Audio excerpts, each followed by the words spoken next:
Fala galera, bem-vindos a mais um Sonoridades. O episódio de hoje está internacional. Phil Lanzon, tecladista do Uriah Heep, está falando com a gente sobre o novo disco Chaos and Color e tudo mais que você pode saber e que você queria saber sobre a carreira da banda, se eles vêm ao Brasil esse ano e tudo mais, vinil, etc e tal. Confiram. Okay, so first of all, thanks so much for your time for the interview. Mm-hmm. It's a great opportunity to talk with you again, almost 10 years after I made an interview in Brazilian TV. What happened to those 10 years, man? Yeah, it just passed like, Exactly. Yeah. So Uriah Heep is releasing a new album, Chaos and Color, which is great. I already heard it. I love it. So let's start to talk about this album. You released it on 27th, last Friday, I think, last Thursday. I don't remember. Last Friday. It's okay, that's correct? Friday, yeah. So what can you say about the album? What can I say about it? No, it's best that I ask you to tell me what you could say about it. I think it's a great album, really. Well, I'm very, very, very happy with it. I think we did a good job. We had a great time recording it. We enjoyed it, and what can I say? It's a great rock album. It's got a lot of interest for a lot of different people. It crosses a lot of areas, I feel, which is a great thing. And now, especially we're all writing songs together, separately together, if you like. And it's come out a great album. I'm very pleased with it. Let's hope that the reviews carry on being, so good. Great. Thank you, everyone. Yeah, and it was recorded during the pandemic. Is that correct? Well, actually, it was written during the pandemic, remotely, obviously, and we brought after things cooled down a little bit. We got back into the studio to look at what we had, and we put all the songs on the table, and we looked at what we liked, and we just worked with that and came out with the best of everything that we had. There'd be a lot of songs that didn't make the album and ideas that didn't make the album, but what we chose, I think, was a good choice for being such a contrasting album, if you like. Yeah. And the name is awesome, Chaos and Color. Well, yeah. Well, we had to live through a lot of chaos, and all we had was color in the form of art, music, and that's where the two contrasts make the title. Yeah, and I love it, really love it. And we have a bunch of songs, great songs. I mean, they're just exploding our ears, like Hurricane, the single. It's a great song. So how the idea came up, and did you like the reception so far? How did it come up, did you say? Yeah, the idea of the song, the construction. Oh yeah.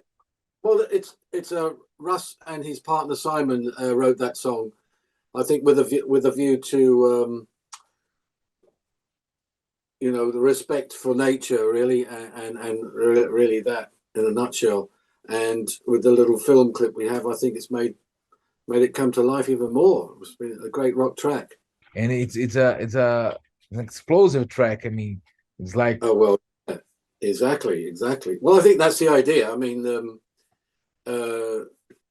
that's the emotions put into the song. Yeah, I love it. Save Me is another great song too. Mm-hmm. And it was the first single, I think. Yeah, Dave and Jeff Scott Soto. Yeah, that's another combination of Dave producing, writing the music, and Jeff putting on the melody and the lyrics on top. So that's a good working relationship. Yes, and so how did Jeff came into the Uriah Heep album?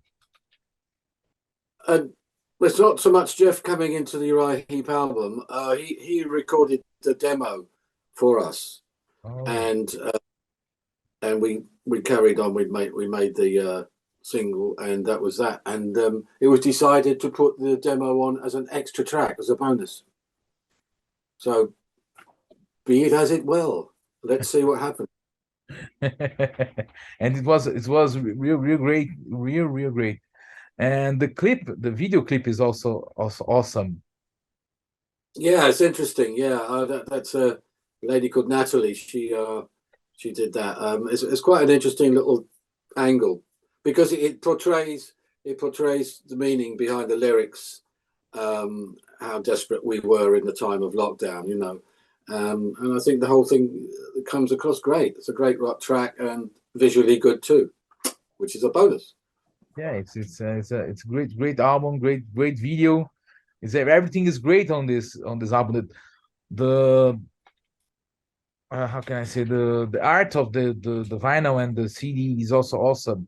So how the idea for the concept of the art of the vinyl and the CD, the front sheet.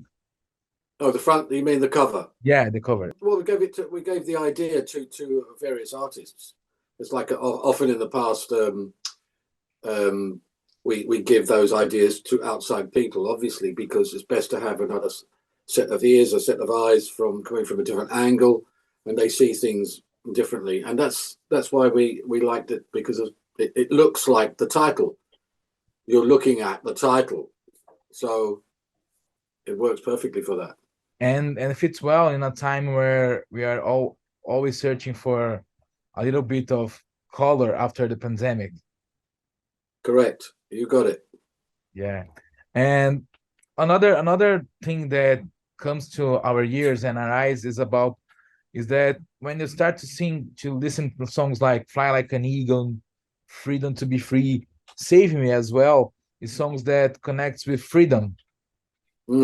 So I think it's a theme that Uriah Heep has always come back to over the years, because I think it's something that's dear to all of our hearts, and it speaks to us passionately, and there's always another way to express that word in a song. And I think that the line in the song, and if the spirit lives forever, it lives for freedom to be free. I think that's what's the word? A mantra. Yeah. You can use that in life, and so that's why I put it in the song. Yeah, it's a great song. Also, in this album, we have a lot of Hammonds, and we have a lot of drums, a lot of everything that a lot of everything. Yeah, but that made us Uriah Heep fans like very happy. But there's on this album is a little bit different from Living the Dream album, I think, in the way of production and sonority. So how do you? I heard that from somebody else who said, in fact, she said to me right at the beginning, before it was when we recorded it, she said, that seems to be a different album to Living the Dream. And I said, huh? I couldn't see that. And I don't necessarily see it now. There may be some small nuances that people pick up on, but personally, I think that both albums have a life together. Yeah, and it's also a great album, Live the Dream. Also, it's a great album. Yeah.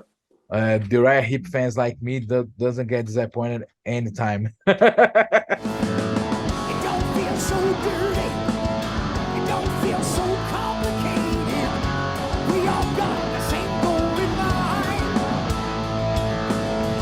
It's a taboo, maybe. Is it mind intoxicated? Don't you know we can't keep it locked inside?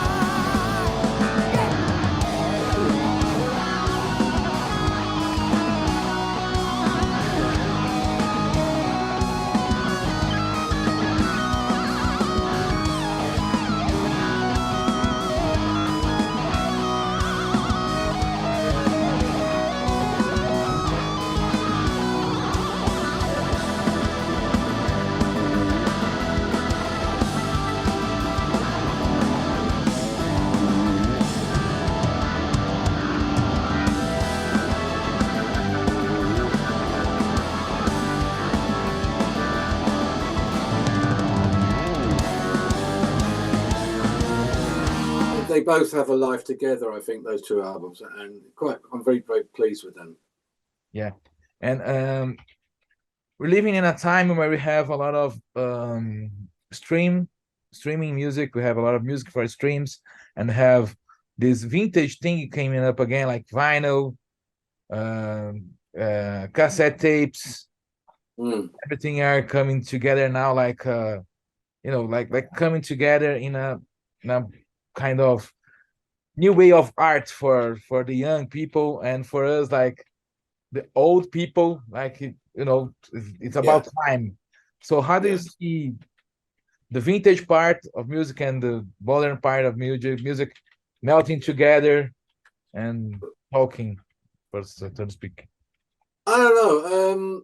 The vinyl thing has worked really well, because a lot of people going back, not only people going back to vinyl, but like the middle-aged people who are just buying in a new record player and stuff like that, and they're getting into it.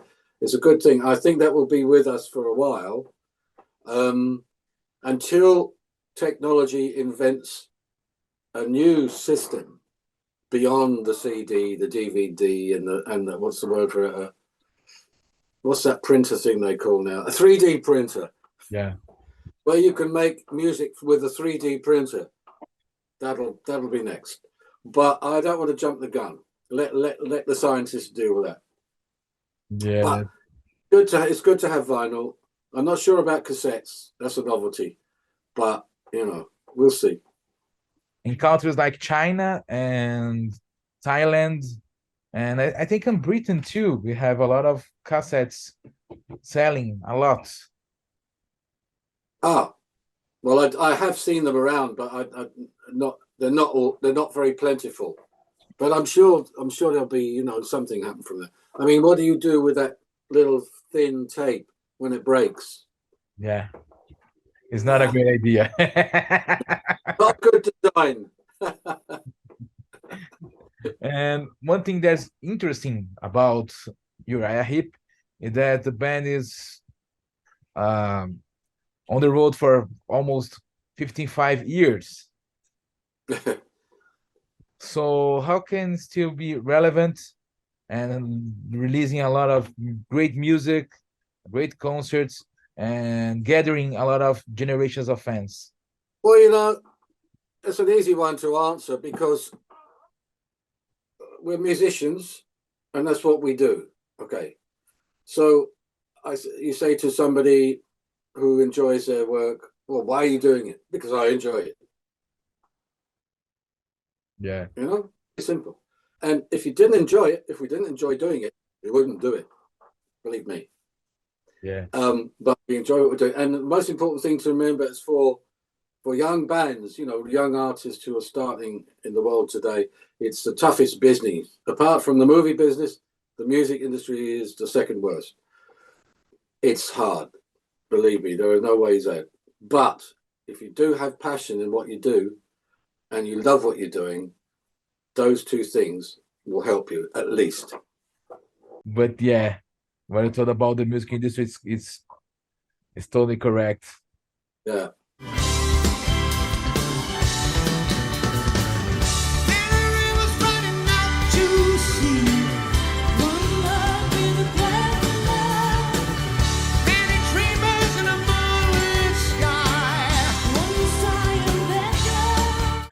And the Uriah Heep is almost a Brazilian band, because you came a lot to Brazil and played in a huge festivals, small venues.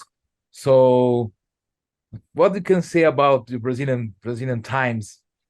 Well, all I can say is I'm looking forward to coming back.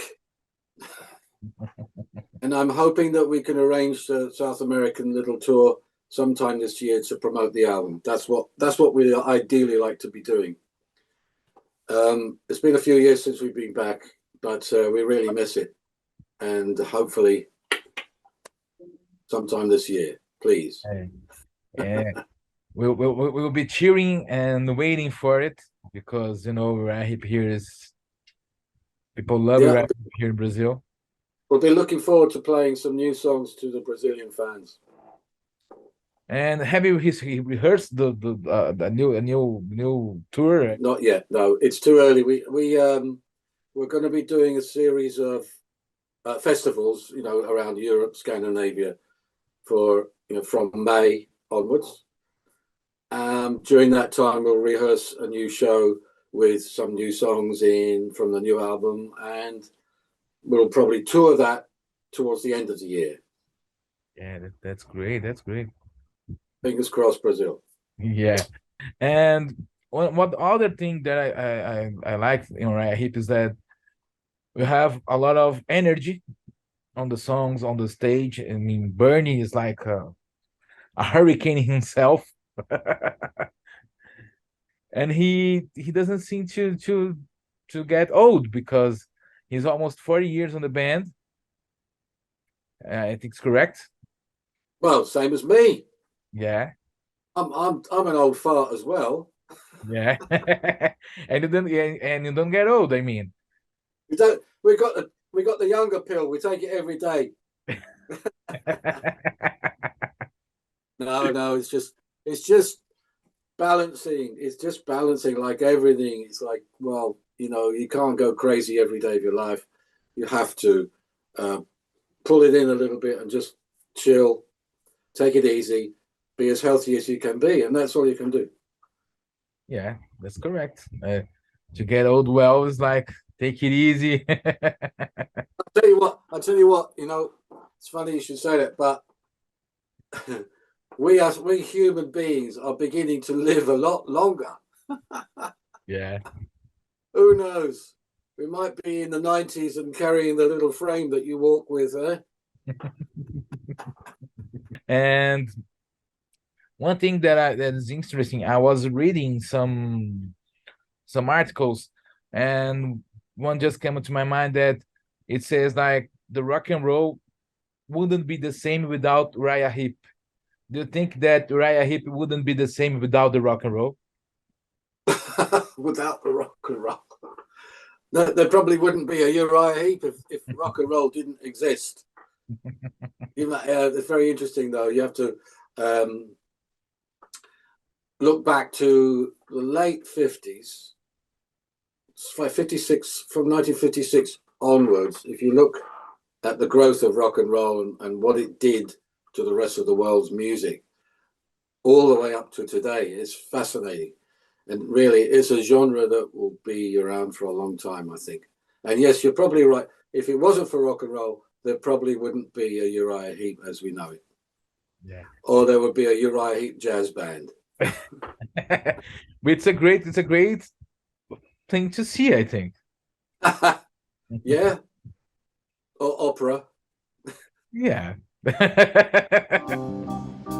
sound of the first bird singing, I was leaving for home with the storm and the night behind me, and the road of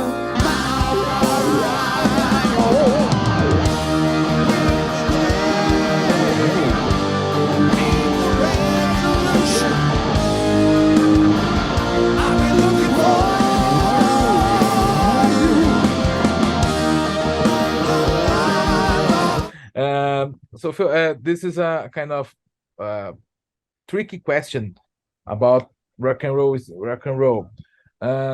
There are some people that says that rock and roll today is boring, and they came up to the rock and roll from the 70s and 80s to say this is true rock and roll. This is funny rock and roll. And then we have a lot of the people from the 70s and 80s that says no, our rock and roll is too boring. Your rock and roll is very good. So I know what you're saying. I'll tell you what it is. It's very simple. Again, it's a simple answer. As we go through the years, living through the music, from decade to decade, we have our favorites from when we were growing up, in our teen years and in our 20s, when you get married, you have children, family, you have favorites like this, and they are like carved in stone. Right. So then some years later, when your children grow up and you got a little bit older, and you go to the pub more, you always remember those songs. And the bands who was playing them back then, who are still playing today, must be different. They cannot ever be the same. Yeah. And most people don't understand that, you see, and that's the reason. Yeah. It's called nostalgia. Yeah. And that is what fuels all the fans who are only like the old music. There's nothing wrong with the old music is fantastic. It's really something. But so is also the new music. But we won't know about that for another 25 years. Yeah. You see how it goes in stages. So it's understandable. You have your favorite songs by your favorite original members band, and that's it. Nothing else matters. Yeah. It's totally nostalgic. Yeah, but it came like the evolution of music. That's cool. Yes, exactly. And how do you see the evolution of Uriah Heep from a band 53 years ago, starting, and then nowadays? Well, it's like this.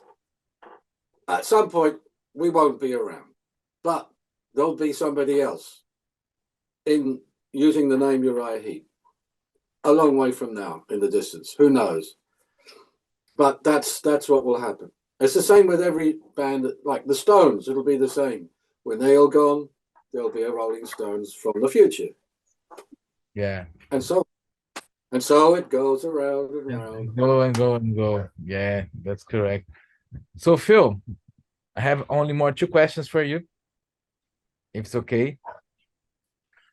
This one is about your Hammond playing, your style of playing, because you have a unique type of playing. I mean, when we see people like John Lord, Don 80, we said, okay, this is John Lord, this is Don 80. Okay, we heard it, we know it. But when you see Phil playing and listening without knowing that it's Phil, you can say, this is Phil. So what do you think is your registered mark on Hammond or on keyboards on Uriah Heep, and as so to speak? I don't know what it is. It's something like it's like when you say to an artist who paints pictures, you say, "Where do you get your ideas?" And the artist says, "I don't know," because he doesn't know. It's somewhere. And the same for music. When you play an instrument, you play something that's in you. It's not something you can describe by saying, well, actually, it's A, B, C, D, E, D. You can't do that. It's just something that grows out of you because you've lived with music all your life. So what comes out will be something to do with all of that. Yeah. And that's the only way I can think of to explain. It's a good explanation. After that is inspiration and to in. Yeah, if something will tick a box in your head and like a switch will happen, but you can't describe the switch to anyone because it's a feeling. Yeah. And how can you describe that feeling? You can't describe it. Yeah. That's correct. And Phil, if you have to encapsulate your entire career in one song or one album of Uriah Heep, what would it be and why? Oh my God, that's a hard one. There's little pieces of many albums.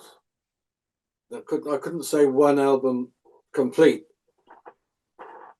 I don't know. Maybe Sea of Light album. Yeah. Sea of Light with a mixture of chaos and color, or Sea of Color, or Chaos and Light. Yeah. It's a good combination. But no, yeah, somewhere around that area. That's good. That's good. And why? Why? Because there's a diversity of songs, and also don't forget players as well. We had Lee Kerslake and Trevor Bolder in that previous album, Sea of Light. So I'm looking at the two mixtures there. I think that's a good balance. Yeah, great balance, great balance. So Phil, thanks so much for your time. Thanks so much for these interviews. Hope to see you here in Brazil this year. I'm looking forward to it. I can't wait. Yeah.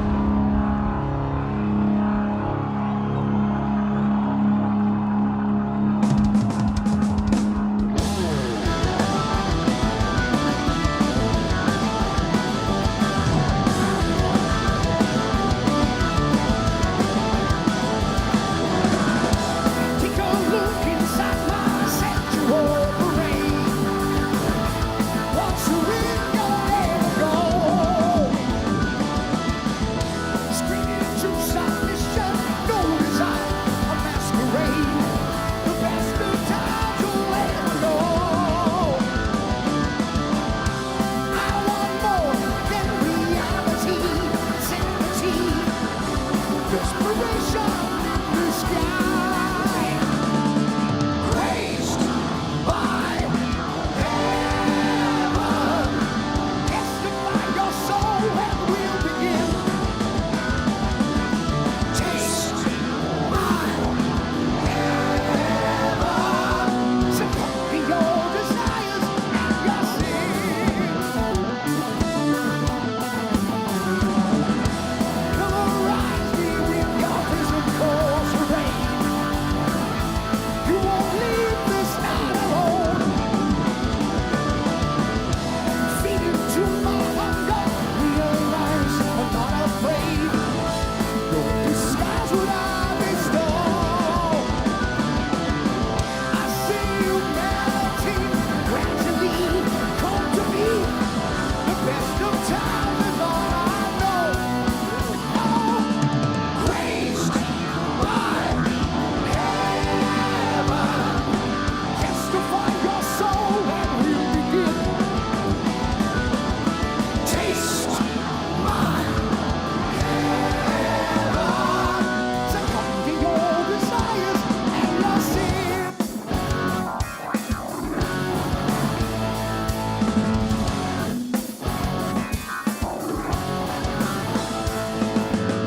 It don't feel so dirty. It don't feel so complicated. We all got the